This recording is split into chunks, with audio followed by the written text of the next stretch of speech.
Sepasang kekasih sedang berkencan di sebuah pabrik yang ditinggalkan. Tapi begitu mereka masuk ke dalamnya, gadis itu menjerit, dia melihat mayat tidak jauh. Di sebelahnya ada timbangan, di atasnya ada potongan daging. Saat polisi tiba di tempat kejadian, mereka menemukan potongan daging terpotong dari tubuh korban. Beratnya sama dengan saat korban lahir. Pada saat yang sama, di tempat kejadian, polisi juga menemukan kertas bernoda darah. Di kertas itu tertulis, rasakan sakitnya menjadi seorang ibu. Setelah diselidiki, orang yang meninggal itu adalah laki-laki. Dia hanya tinggal di rumah sepanjang hari, makan itu menyenangkan. Dia tidak memiliki rasa hormat untuk ibunya. Itu sebabnya ibunya membunuhnya. Gelombang sebelumnya belum berakhir, gelombang berikutnya telah datang lagi. Keesokan harinya, pembunuhan yang mendebarkan terjadi lagi.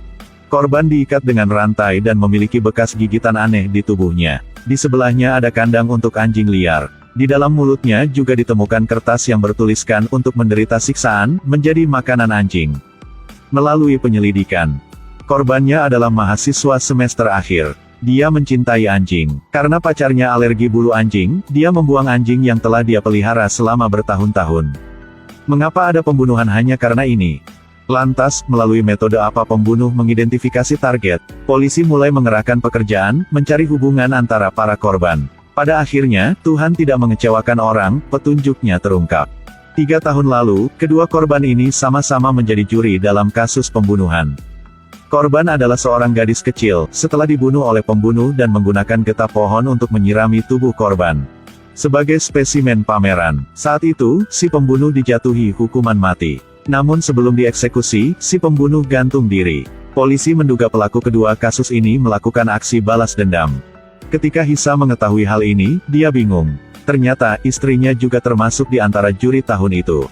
Jika si pembunuh benar-benar membalas dendam, istrinya akan dalam bahaya. Pada titik ini, Hisa tidak dapat menghubungi istrinya. 2 minggu yang lalu, Hisa sibuk menyelidiki kasus ini, jadi dia tidak punya waktu untuk mengurus keluarganya. Jadi istrinya marah dan membawa anaknya pergi dari rumah.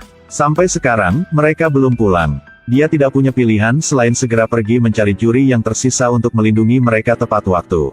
Kemudian, mengikuti petunjuk dia dapat menemukan si pembunuh. Tetapi apakah semuanya akan berkembang begitu lancar? Jika Anda melihat lebih dekat, mulut pria ini ditusuk oleh ribuan jarum. Ruangan itu berbau kotoran. Tidak mungkin membayangkan betapa tersiksanya dia sebelum kematiannya. Pada saat yang sama, mereka juga menemukan secarik kertas di samping korban. Di dalam kertas itu tertulis, hukumannya adalah menelan 1000 jarum. Setelah itu, mayat lain ditemukan satu demi satu. Tubuh satu orang dipotong 2, yang dikirim ke istri dan kekasihnya masing-masing. Yang lain dibekukan di pabrik es. Di sebelah tubuh kedua korban ada secarik kertas. Sangat jelas bahwa pembunuhnya adalah pembunuh berantai. Karena para juri terus-menerus dibunuh, Hisa panik, takut istrinya akan menjadi sasaran berikutnya. Karena itu, ia harus menemukan pelakunya sebelum pembunuhan berikutnya terjadi. Dia dan rekan-rekannya pergi ke rumah sahabat istrinya. Panggil dia Mina untuk sementara. Setelah beberapa kali diketuk, orang yang membuka pintu adalah seorang pria yang mengatakan bahwa dia adalah pacar Mina. Dan Mina harus kerja lembur jadi belum pulang. Hisa segera berlari ke perusahaan Mina. Setelah dia bertanya Mina, dia mengatakan istri Hisa ada di rumahnya. Dia marah dan berkata, kenapa pacarmu tidak memberitahuku sebelumnya? Mina tampak terkejut, pacarku. Saya belum ada pacar. Lalu siapa pria itu? Mungkin dia seorang pembunuh berantai. Jika itu benar-benar dia maka istri Hisa dalam bahaya. Memikirkan hal ini, semua orang segera kembali ke rumah Mina. Di lantai bawah, Hisa melihat seorang pria berjas hujan bergegas pergi dengan mobil. Mengandalkan intuisinya untuk menyelidiki kasus ini selama bertahun-tahun, Hisa segera mengejarnya. Dan rekannya berlari ke atas untuk memeriksa. Tidak menemukan siapapun di rumah. Ada juga selembar kertas seperti kasus-kasus sebelumnya, di atasnya tertulis penalti karena ikut bekerja. Pada saat ini, mobil Hisa tiba-tiba terbalik. Kemudian si pembunuh mengendarai truk. Bergegas menuju Hisa. Detik terakhir, Hisa berhasil keluar dari mobil. Anehnya si pembunuh tidak berniat membunuh, setelah si pembunuh membuat Hisa pingsan, dia pergi. Berganti adegan, di hari hujan lagi, Hisa dan pria berkacamata sedang duduk di sebuah kafe memilah-milah detail kasusnya. Tiba-tiba sosok yang dikenalnya muncul, pria berkacamata itu segera mengejarnya. Hisa mengejar juga, namun ketika sampai di teras, pria berkacamata diancam oleh pria berwajah kodok itu. Di sela-sela kebuntuan, pelaku dengan angkuh menceritakan kepada Hisa kasus gadis yang disiram getah tahun itu adalah mahakarya saya kira itu karya seni. Tapi juri membawa karyanya ke pasien gangguan jiwa. Ini penghinaan terhadap pelaku, jadi dia harus membunuh juri tahun itu untuk membuktikan.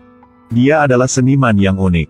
Sekarang awan gelap telah hilang, sinar matahari menyinari dirinya. Sepertinya ada yang salah dengannya, jadi dia melepaskan tangannya, menyebabkan pria berkacamata itu jatuh dari tangga. Hisa tidak tenang sebelum dia pergi. Ketika bantuan tiba, Hisa dengan tenang mengingat ekspresi tidak wajar pria berwajah kodok itu di hadapan sinar matahari. Setelah mencari, Hisa menemukan bahwa si pembunuh mungkin memiliki sindrom langka. Ini adalah alergi terhadap sinar matahari. Mengikuti petunjuk ini, mereka mulai menyelidiki rumah sakit di sekitarnya. Seorang dokter wanita sengaja menghindari polisi, sehingga dia menarik perhatian Hisa. Tapi dia menolak untuk bekerja sama dengan penyelidikan. Dalam keadaan darurat, Hisa hanya bisa menodongkan pistol ke arahnya, memaksanya untuk mengeluarkan catatan medisnya. Berdasarkan itu, Hisa berhasil menemukan alamat pasien tersebut. Hisa mendobrak pintu dan menemukan catatan kriminal pria berwajah kodok itu. Tiba-tiba, si pembunuh bergegas keluar dari sudut. Setelah beberapa saat bertarung, Hisa terpikat oleh kail di tangan si pembunuh, menyebabkan dia pingsan. Dia membuka lemari es. Dua kepala, satu besar dan satu kecil, muncul, mata tertutup dan tidak bergerak di dalam lemari es. Hisa jatuh ke tanah dan tidak memiliki kekuatan untuk berteriak lagi. Ada kemarahan di matanya. Setelah Hisa bangun dari koma, dia menemukan bahwa dia sedang berbaring di sebuah ruangan yang aneh, di sebelah boneka simulasi dari istri dan anak-anaknya. Anak itu memegang sekotak jigsaw puzzle dengan tulisan, "Ayah bermain denganku," di atasnya. Melihat adegan ini, Hisa tidak tahan dengan siksaan di dalam hatinya. Dia benar-benar pingsan dan mulai menghancurkan kotak mainan. Tapi segera, dia tenang kembali. Dan dia harus melanjutkan permainan dengan cabul berwajah kodok. Setelah beberapa saat, Hisa mulai menyatukan kembali potongan-potongan itu, tetapi dia tidak dapat menemukan potongan terakhir. Pada saat ini, dia tiba-tiba menemukan bahwa celah di bagian yang hilang mengisyaratkan sesuatu. Hisa menemukan kata sandi dan memasukkan kata sandi untuk membuka pintu. Tapi di balik pintu ada ruangan lain, di dalamnya ada bau darah, dikelilingi oleh banyak daging, darah, dan peralatan pengawasan. Sebenarnya, Hisa sedang dipantau oleh orang cabul itu. Pada saat ini, si pembunuh muncul dan memprovokasi Hisa. Hisa sangat marah, mengambil pistol dan menyerang si pembunuh. Melewati sebuah tikungan, si pembunuh tidak lari lagi, tapi berdiri tak bergerak. Hisa mengambil pistol dan hendak menarik pelatuknya. Mendeteksi sosok yang dikenalnya di depannya. Dia dengan cepat berjalan ke depan dan melepas topeng orang itu. Tentu saja itu istrinya. Orang cabul yang sebenarnya tidak membunuhnya. Orang cabul memaksanya untuk memakai topeng sehingga Hisa keliru membunuh istrinya. Istrinya selamat, tapi putranya masih di tangan orang cabul. Selama keadaan darurat, dua tembakan terdengar, peluru menembus tubuh dua orang pria, lengan kiri pembunuh terkena peluru. Wajah mengerikan itu berdiri sekali lagi. Hisa tidak lagi memiliki kekuatan untuk melakukan serangan balik. Untungnya, polisi tiba tepat waktu, ternyata direktur yang mengikuti Hisa menemukan dokter wanita itu, dan ditemukan melalui penyelidikan. Keluarga yang dibantai bertahun-tahun yang lalu memiliki dua anak, putrinya adalah seorang dokter wanita, dan putranya adalah seorang pria berwajah kodok. Mereka menyaksikan dengan mata kepala sendiri orang tua mereka tewas secara tragis dan cahaya terang di tempat kejadian menyebabkan orang cabul memiliki sindrom psikologis alergi terhadap sinar ultraviolet. Semua hal telah dibersihkan. Pria berwajah kodok itu hampir tidak bisa melarikan diri. Ketika dia berlari di bawah sinar ultraviolet yang intens, kulitnya segera bernanah, akhirnya jatuh ke tanah kesakitan. Berganti adegan, di kamar rumah sakit yang gelap, pria berwajah kodok itu dibalut di sekujur tubuhnya. Dokter wanita itu maju ke depannya, menyuntiknya dengan sesuatu, obat itu masuk ke tubuhnya menyebabkan seluruh tubuhnya menjadi ganas dan dia terus berteriak, lalu mati di tempat. Jangan pergi, ini belum berakhir. Di akhir film, Hisa menghadiri konferensi putranya dan menyadari bahwa keluarga adalah hal yang paling penting. Melalui lensa, tidak sulit untuk melihat di bawah sinar matahari yang cerah, putranya menggaruk gatal seperti alergi. Sepertinya bocah ini juga memiliki kesamaan dengan si cabul berwajah kodok itu.